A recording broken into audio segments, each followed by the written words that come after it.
not impressed. Yo, it's your boy TD's here with Unfiltered Hoops. This is season 2. I know last season we got a lot of critics, a lot of people was talking down, but hey, at the end of the day, we just here to give our insight on what's going on. It's up to y'all to play. But this season has started off really, really good, actually. There's a lot of things as a basketball fanatic, coach, trainer that I like. A lot of development from a lot of players that I've seen from last year that has grown into a bigger role this year, and they're actually fulfilling that. So that's always good to see that kids have been working in the offseason. But there's a lot of bad stuff too. But we're gonna get into that because there's some stuff I got to say in this episode. But other than that, we're gonna dive into kind of like our power rankings, our player rankings, where we see they kind of fit now versus when we first posted them. As far as the boys side, we'll start with that. I mean, Sarasota, Paris, Charlotte. We had Cape on there as well, and we had PC as our top 5. Starting with PC just because we had them at number 5. Just not the season for them. Very young. A lot of not, varsity players haven't really got that time. And Kip is kind of doing what he can do. There's nothing, no formula that can kind of fix this other than, just to be patient with the younger kids that he have. And that's kind of where PC sits. So obviously, they're always going to be aggressive, a good defensive team, but comes that you got to have players that can put the ball in the basket consistently. And I just don't think they have that yet. We got some chances to look at Cape Coral. Cape Coral was off to a hot start. I know they hit a bump when they played Charlotte, but that's fine. They bounced back, and they're actually playing really well. So this is a team that I still feel is pretty dominant, at least in their area. And I think they're literally going to be probably district champions, if not playing in the championship game. So kudos to them and what they're doing. They got some guys that are brought into the program, so that's always good to see. The third one is Charlotte. I mean, no one ever second guess what Mike can do with the program. They've been to regionals, 2, 3 times in a row, 2 times in state in the last 4 seasons. So everyone is not knocking Charlotte at all. They're undefeated right now. They've pretty much done everything that we thought they were going to do. I look to see them head up in the rankings a little bit more. The players they have, with Gianni kind of leading the pack, he's a player that has definitely stepped up a lot, not from just a scoring aspect, but he's guarding the best player. So he's able to put the ball in the basket and shut down your best player. I mean, you can't ask for more. And then he has supporting cast like DJ, who stepped up a lot.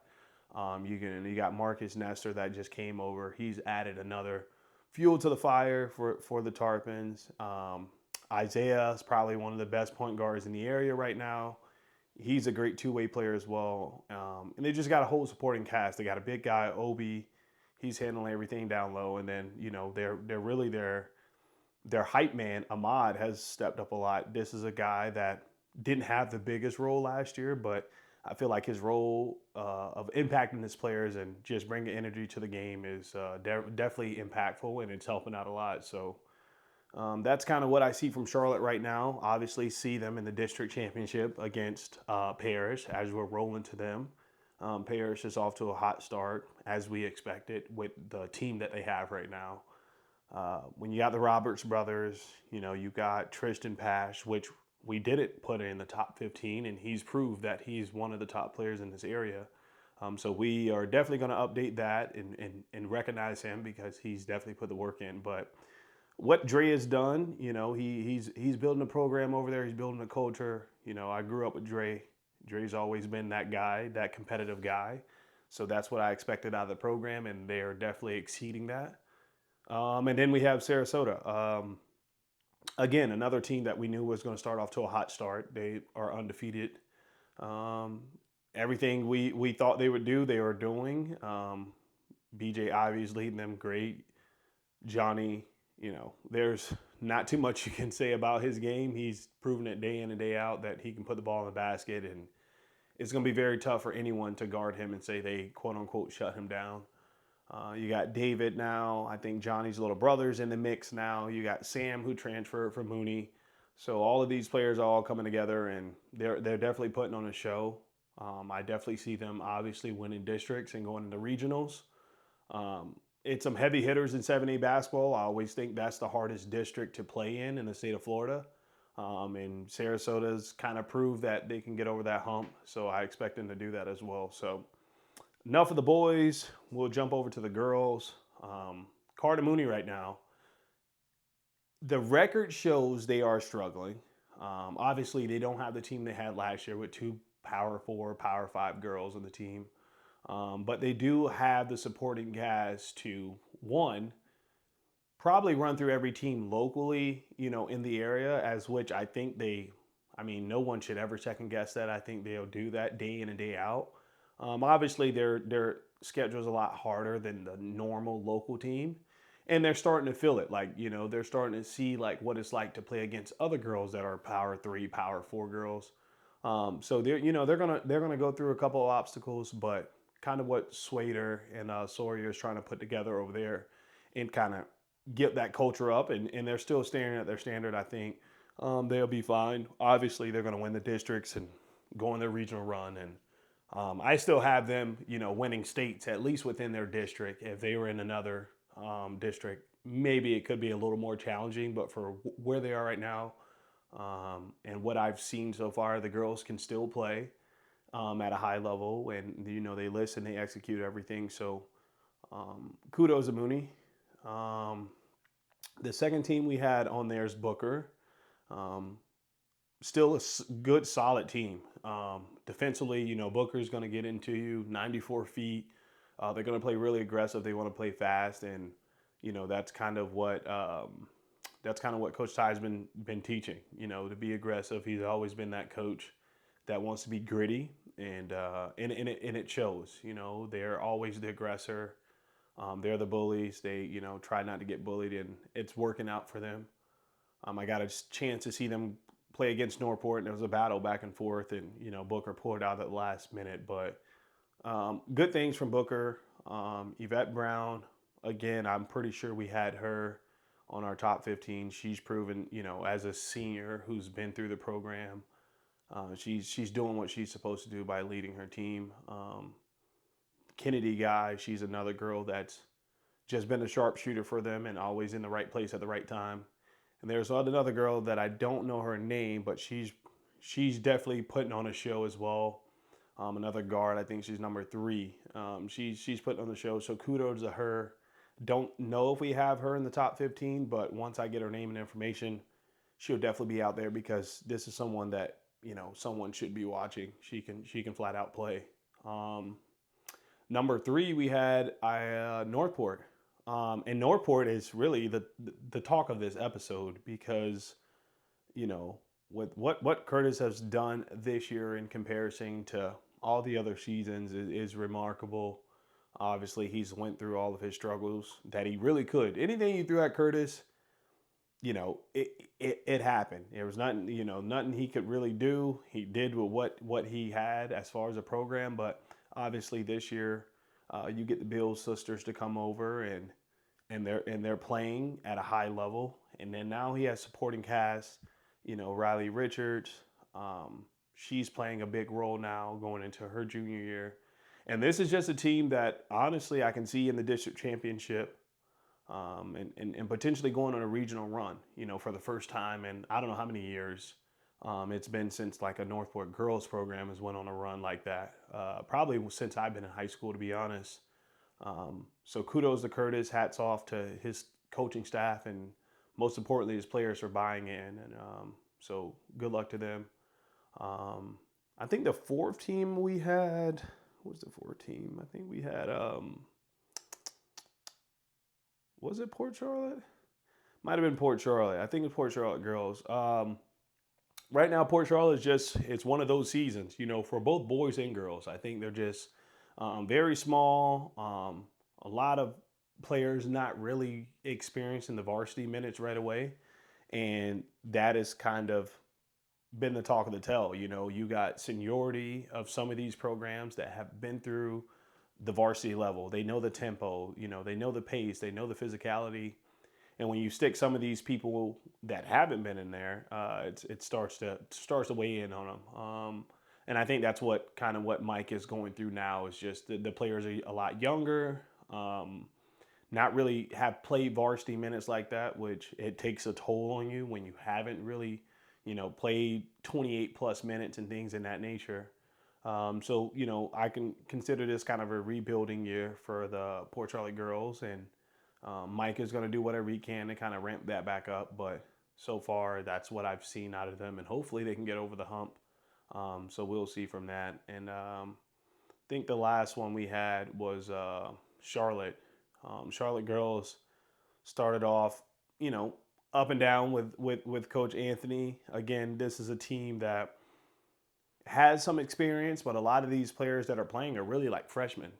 You know, Bella Gent, Daisha. So that's two impactful players that he has that are freshmen, never even played varsity minutes, and they're stepping up to the plate. Obviously, they're led by Sammy and Ty, but when you're in 6A basketball and you got a young team, it's kind of hard to just go out there and compete every day because at the end of the day, these are still babies. They're still trying to learn everything, and it's getting thrown at them quick. Like they got to just quickly adapt or they can't play. But I think, Charlotte just got a big win over Port Charlotte. Obviously, it was a rival game, so that's always good. And that boosts everyone's confidence on the bench that, hey, we're here, we can play. So that's kind of where we are with that. And then just pitching out some local stuff. Sarasota girls, they're on the come up, obviously led by Paisley, probably one of the best girls in the area. Top two probably after we update the rankings, but she's definitely proven her point of carrying a team. I mean, she's leading in every stat you can come up with. So that's kind of where we are with that. Riverview is another team. I mean, they're undefeated right now. They're led by a couple of juniors with Taylor and Ava. Gabby, their senior, she's been off to a great season. I think this is the best season she's had in her high school career. So that's always good to have supporting cast. And as I tell anyone, if you got 2 girls, 3 girls, or 2 boys and 3 boys that can flat out just play basketball, it's kind of hard to guard. And I think that's, what Riverview has going on right now. They have 3 girls that can kind of actually play, put the ball in the basket, which is going to be hard for any team to guard. That's pretty much it. But I guess what I really want to talk about is what I've seen as, again, a basketball fanatic, a coach, a trainer. Some of the stuff, the attitudes, and this for players and coaches. One, the attitudes and the body language. You never know who's watching the games. Coaches come randomly. They don't have to send you a text. They don't have to send the coach a text. Your schedules are public. So if these coaches are coming out to see you play, play as if they're there. You know what I mean? You don't necessarily have to pinpoint a coach being in the stands and automatically want to dive on the floor or go and grab a rebound. You know what I mean? This should be instinctual stuff that you're doing just because you're a basketball player. And the same thing with coaches. When it comes with attitudes, you got to know how to talk to certain players. Certain players you can yell at to fuel them up. Certain players you can't yell at because all it does is just lower their self-esteem. And you can't you can't just assume just because you're yelling they're going to get something too. I think I've seen that at a couple of games with different coaches where they're just yelling, and then the whole body language of a player, they just cave in, and it's oh, just go get him or go get her. It's they're not caving in because they're incapable of doing what you're asking. They're caving in because that's just not how they would like to be talked to. And I think that's a big thing. That's how you prevent transfers. That's how you prevent parent confrontation or player confrontation. Some of those things, you just got to look at it as if, how can I make sure they understand and how can I get them to respond in the way that I want to and not take it so personal. And another thing with players is development. Again and again. When you're in season, that's not the time to want to train. The training happens in the off season. and you just go through reps through in the season. Most of these players right now, like, y'all are trying to play catch up, but it's too late. Like, the clock is already ticking. Like, I'm just seeing too many things of, like, one, just the missed layups is crazy. Wide open missed layups at the varsity level. It's beyond me. And it's not even like misses like where you're contested, where I can be like, okay, that was a tough make. These are wide open. The ball is at the bottom of the backboard and y'all are trying to make layups. Get the ball high off the glass. That's one thing. Two, no spacing. I've seen from boys and girls, y'all play in an area this big. This is how everyone plays versus playing all the way out here and stretching the defense. And that could be a coaching thing, but as a player with IQ, you should be able to be like, we need to space the floor. And clock management, that's another thing. If you are up and y'all are stalling the ball, there's no point in trying to score the ball. Like, y'all are trying to prove a point that you can score the ball, but not realizing if you do miss, the team gets another possession and they may go down and score. And now the whole game is flipped, you know. I just feel like this generation doesn't watch enough basketball to learn and understand some stuff that coaches may not be teaching, you know. I know when I was younger, I used to fall asleep watching basketball. Nowadays, y'all fall asleep watching TikTok. Like, that's the difference of like trying to actually be great at something and go off to the next level versus just, oh, I played varsity for 4 years. You know what I mean? But that's just my take. You can hate on it. You can say, I don't know what I'm talking about. But I promise you right now, like, some of the stuff could be definitely avoided if y'all actually watch basketball. Not even play, not even train, just watching the game. But other than that, we are going to be dropping the power rankings for both boys and girls schools, top 5, before the break, along with some updates of the top 15 for both boys and girls. And hey, again, this is not anything to deter, to discourage any player or any coach, any program. This is simply my take on what I feel. And if you feel like you should be on the rankings, please let us know why, because we go to a lot of games, we see what we see. Averaging 4 points ain't gonna do it. I'm just being honest. That just ain't gonna do it. You averaging 4 points does not deem you as one of the best players in the area. It doesn't give you an argument to say, well, I would play him in AAU or I play her in AAU and I shut him down. He shouldn't be on there, because that doesn't matter anymore. We're talking about specifically the season and how you're impacting the program. But other than that, stay safe, stay hydrated, stay injury-free, and continue to ball. See ya. We come to collect. Did it all on my own, yeah. When it brought it back home, yeah. Now they calling my phone, yeah. But I'm all in my zone.